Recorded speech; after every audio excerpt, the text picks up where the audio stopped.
Welcome to my 2018 Toyota RAV4 Walkaround. This is the first car that I've bought online. I've bought shoes, I've bought washing machines, I bought clothes, but I've never bought a car online before.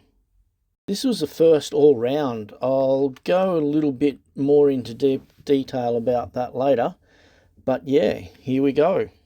So when I bought this car online, one of the key features that I was attracted to was the fact that it only had 47,000 kilometres on the odometer. At the time of this video, I've had the car about 10 days and only done about 800 kilometres so far. So for a 2018 model, it had low kilometres and was in really good condition. The previous owner was a very well known and respected charity organisation here in Australia, and it was regionally owned and regionally operated, so it only did local kilometres. It didn't really go very far at all, and it looked like from its logbooks it only went into a major city for its routine maintenance and logbook schedules. So that seemed to account for the really low kilometres that it had on it.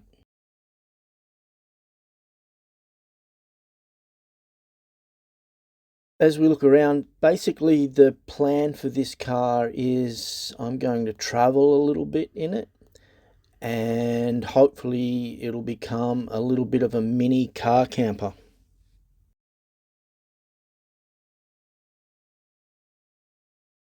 The basic plan to start with is, first of all, get some roof racks and a roof platform, then a bull bar or a roo bar, and a towing hitch. We'll do all that over time, but slowly we'll get it set up as a nice little car camper. So eventually I'll remove these seats and make a fully level flat platform to sleep on and stow lots of gear. But even to start with, it's got a surprisingly nice amount of room in it already, and I'll show you how I fold down the seats and what room it has. Of course, the car was clean when I got it. There's a little bit of dirt and dust and grass and all that sort of stuff. I've just been testing items and moving things around, throwing equipment inside and out just to see what fits and what works. So it's a little bit dirtier than it was when I first got it. So making my way to the rear of the car, we'll come to the cargo area, and you can see that the seats are still in the upright position.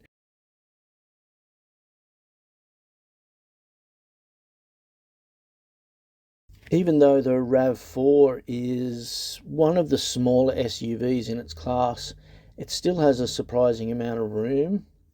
I'll show you later, but even with these seats in the upright position, you can fit suitcases, backpacks. You'll even see I just show a small step ladder that I can even fit in here. So it's still quite useful, even as it is, with no modifications.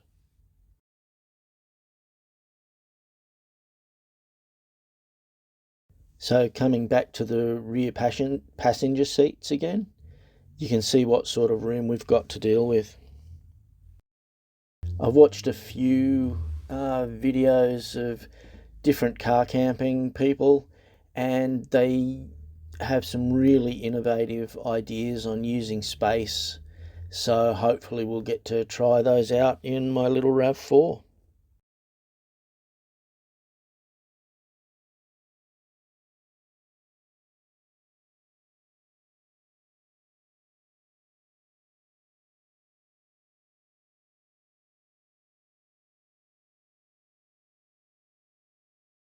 So ignore the dust bunnies and dirt and dust.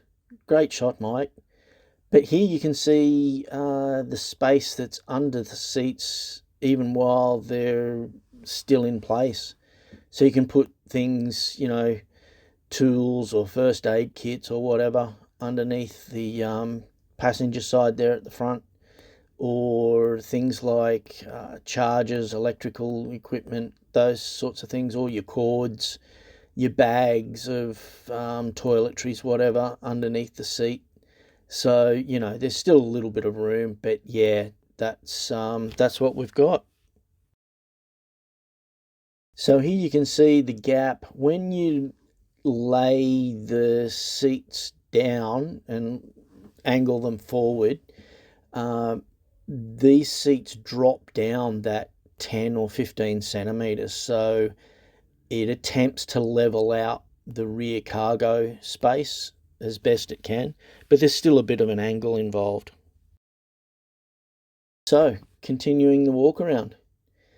Like my privacy security number plate covers, just made out of scraps of duct tape. So this is the 2018 Toyota Rav4. It's the GX version, so yeah, very simple. It's a 2.5 litre engine and it's an automatic.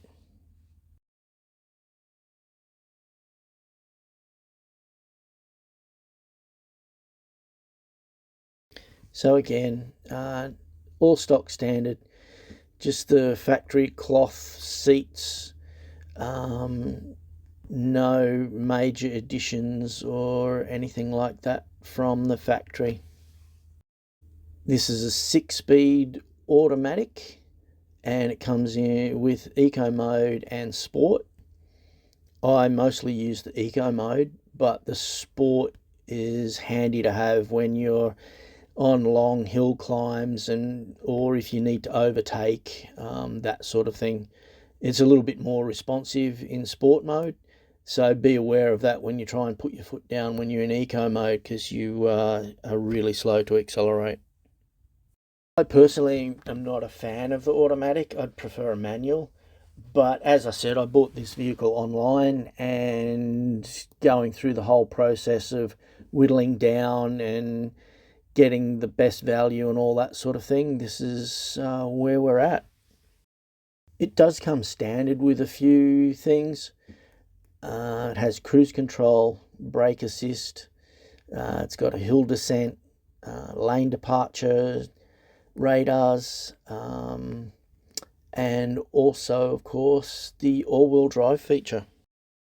The all-wheel drive feature is an automatic function, though you can select it if you need to. If you know you're in snowy, muddy, slippery conditions, it will come in automatically as soon as the wheels start to slip. And also, even if you select the all-wheel drive feature, it will disengage it if you go over 40 kilometers an hour, but at that point you probably don't need it anymore. So it's got a 12-volt port to plug in different items. It also has a USB-A charging port as well. There's also a 12-volt charging port in the passengers section as well. Here you can see the eco mode, the sport mode, as well as the all-wheel drive selector buttons. So just a view over into the rear passenger seats. You can see that there are some child safety attachment points down there as well. If you kept the seats in, those could also be handy to act as anchor points for example, any of your storage boxes, a fridge, any battery packs, anything like that that's a bit heavy that needs to be anchored down. So those are handy to have as well. So here's the rear cargo area with the seats in the upright position. I'll just show you the spare wheel well. It's a donut spare wheel, so It's just one of those little ones that's really only meant for 50 miles an hour, 80k, so they're not really that great, but they are a space saver. That floor panel that I just took out, it's actually quite sturdy. It can take a little bit of a load, so you can sit on it and put all sorts of stuff on it, and it doesn't bend or flex, so it's good. So the plastic storage area, it has the diamond jack and the small tool bag that they provide. It has the towing hook, the jack handle, tire brace. It kind of takes up a lot of space, and I'll be removing all that a little bit later anyway, so we'll have a look at that as it goes.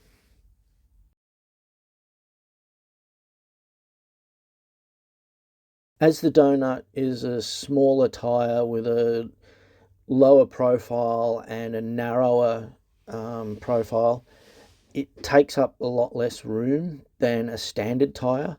The standard tyre can fit in there, but it sits up about 25 to 35 mils, so it raises the floor a little bit, so that becomes a little bit of an issue later.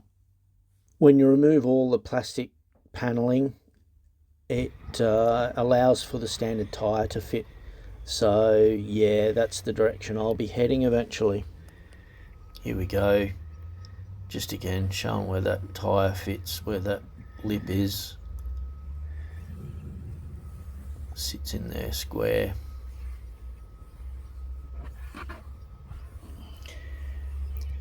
And this is sort of the whole problem with putting in the standard tyre. That lip gets raised by about 20 mils or something like that. And you can see that tyre, the top of that donut, is up at an angle. And you can see the notch in the floorboard that Toyota provide.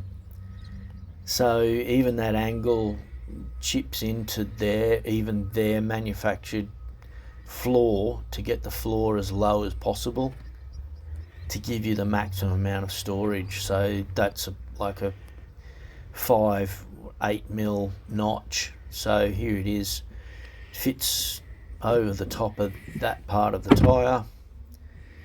Flop it down, pull it out, sits straight down and sits snug. So yeah, so even the donut does it does influence the floor. And here's a secret little storage area. It's kind of nice.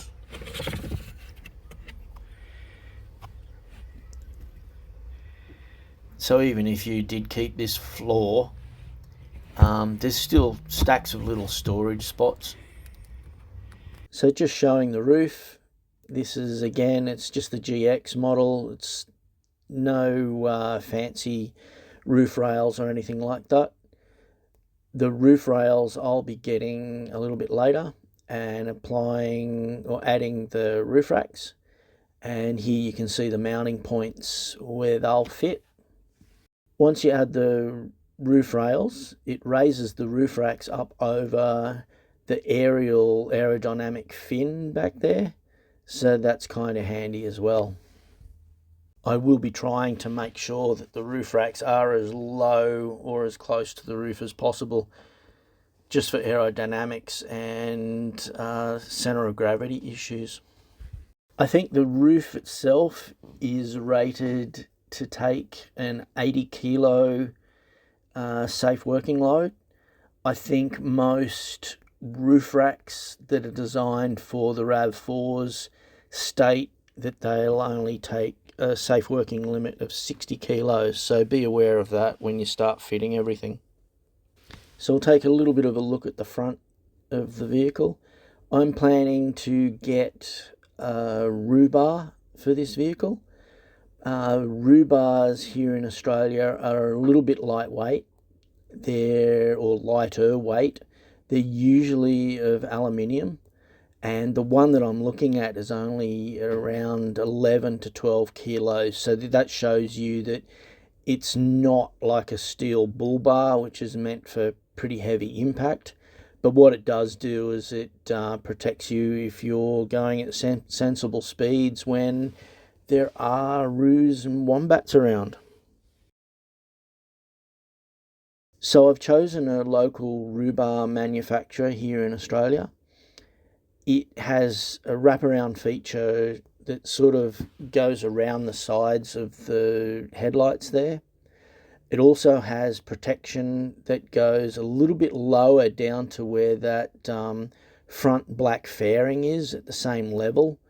A lot of bull bars only go to the front fender level, which is around about where your number plate is, but because of the way this front fender is, it's a little bit different.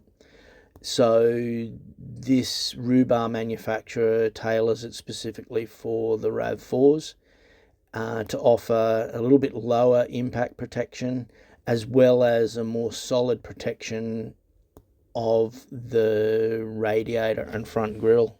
So again, I went for the lighter weight aluminium rhubarb, only because I do really take care when I'm driving early in the mornings and later in the early evenings when there are a lot of roos around. So yeah, if you drive sensibly, you're not going to hit that many, and if you take your time, you're also not going to do that much damage.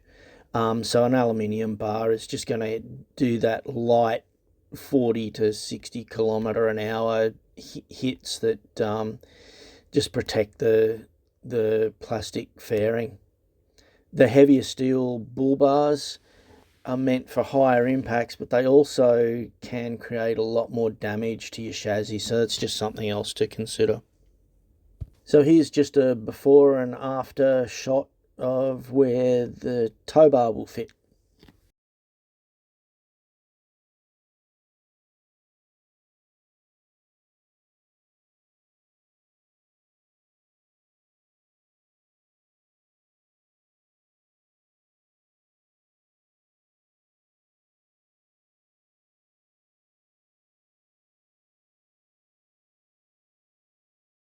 So here's just a comparison to show you what you can fit while the seats are up.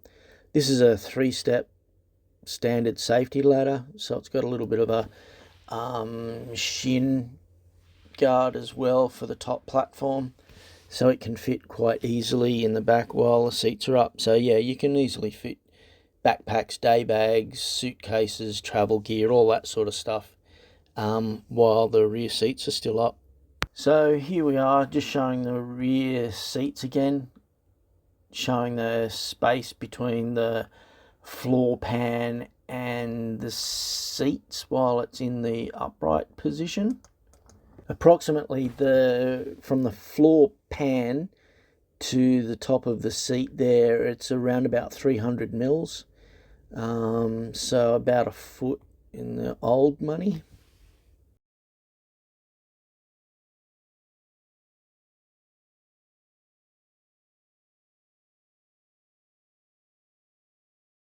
So here's what the space looks like when you lower the seats. So the seat back levels with the seat itself, but there is a little bit of an angle. So if you tried to sleep in it as it is, it sort of rises towards the front of the vehicle at the top of the chair back. So it's still quite useful, allows you to store a lot of junk in there if you're traveling around, shopping. I put tool bags in there, ladders, all that sort of thing, so it fits kind of nicely. So this is a 60-40 split seat, and this driver's side is the 40 side, so it's the narrower side. So here's the 60 side of the 60-40 split. You can see now that the other seat has lowered and lowered itself down in that gap. So there's a bit of a view of the relative space that you've got in the back there. It still is, you have to remember, it's one of the smaller of the SUVs in its class. I'll talk about that a little bit later, so there are some that can fit, much more than the RAV4. So yeah, there's the usable space in the cargo area.